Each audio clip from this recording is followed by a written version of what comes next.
Hey guys, today we're going to talk about factoring methods. Now, I want to be clear that in this video we are not going to talk about how to accomplish each of these methods. Each of these methods will have its own video, but we are going to discuss when to use these methods and all the different options you have when factoring. So, factoring occurs whenever you have a binomial or a polynomial. At least in high school algebra, primarily that's when factoring occurs. There's of course some corner cases. The first thing you always want to look at whenever you're presented with an expression that you want to factor is there a greatest common factor? That is always going to be the very first question you ask when you look at factoring. A lot of problems can be finished and solved in this step right here. Is there a greatest common factor? And if there is, factor it out. Now sometimes there's still more left after taking out a greatest common factor. That's what the rest of this video is going to be about.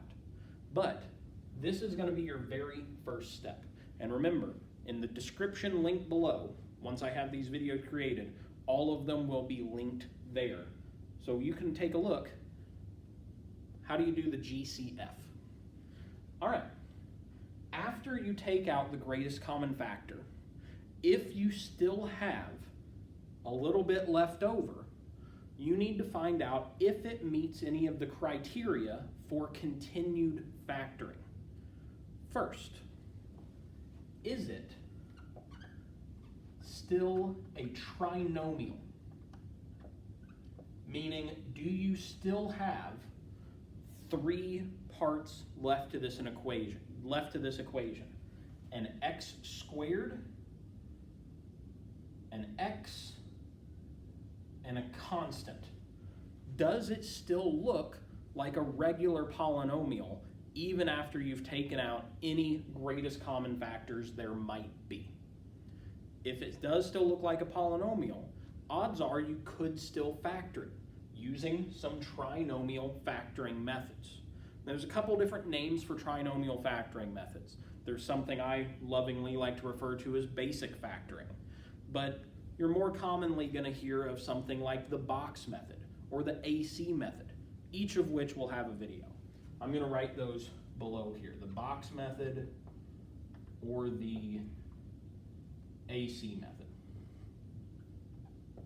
I'm personally a little partial to the box method, but that's not everyone's cup of tea, and I get that. So, again, that's an area we need to look if you have a trinomial x squared, x, and a constant. You could also think of it as being written as ax squared plus bx plus c. I mean, that's standard form, right? The next question you have to ask, if it's not a trinomial, after you've taken out any possible greatest common factor, you need to ask yourself, could it be a difference of squares? Now, difference of squares, that's a crazy term none of us have probably heard of. Again, there'll be a video about it, but a difference of squares looks like this. It looks like a binomial, and it will always have only, and I mean only, perfect square terms. Now, a perfect square term is something like 4, or 9, 16, 25, 36. See what those are? They're 2 squared, or 3 squared, or 4 squared, or 5 squared. Numbers that if you were to square root them would come out as nice whole numbers. So you're only going to see perfect square terms if you have a binomial that you need to use difference of squares on.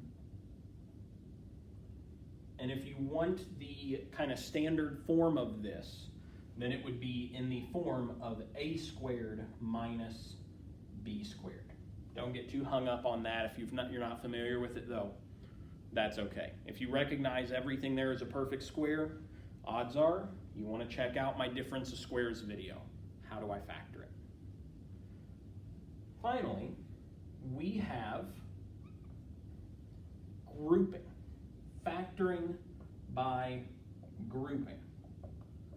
Now, grouping is going to occur when you have 4 terms left over in your polynomial. It's not a trinomial. It's not x squared x and constant. It's not 2 terms and difference of squares. Grouping occurs whenever you have x cubed, x squared, x, and constant.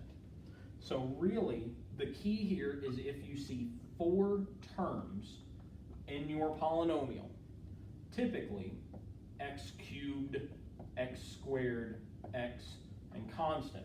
I'm not saying that's every case of grouping is going to be those 4 variables, but I'm talking typically here, the majority of the time.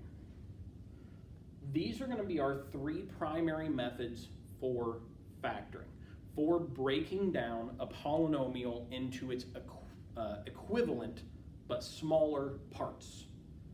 So again, I'm going to repeat one more time. You look at it and ask yourself, is there a greatest common factor I can take out? If there is, you got to do that. With what remains after you take out any greatest common factor there might be, you want to ask yourself, do I have a trinomial left? If I do, maybe I need to try the box method or the AC method. Do I have a binomial left where everything's a perfect square? Maybe I need to try the difference of squares method. Or do I have 4 terms left over? Maybe I need to try grouping. Again, a link to a video for each of these individual methods should be below in the description. If you have any questions about this, feel free to drop a comment below and I'll get back with you as soon as I can. Thanks for watching, guys.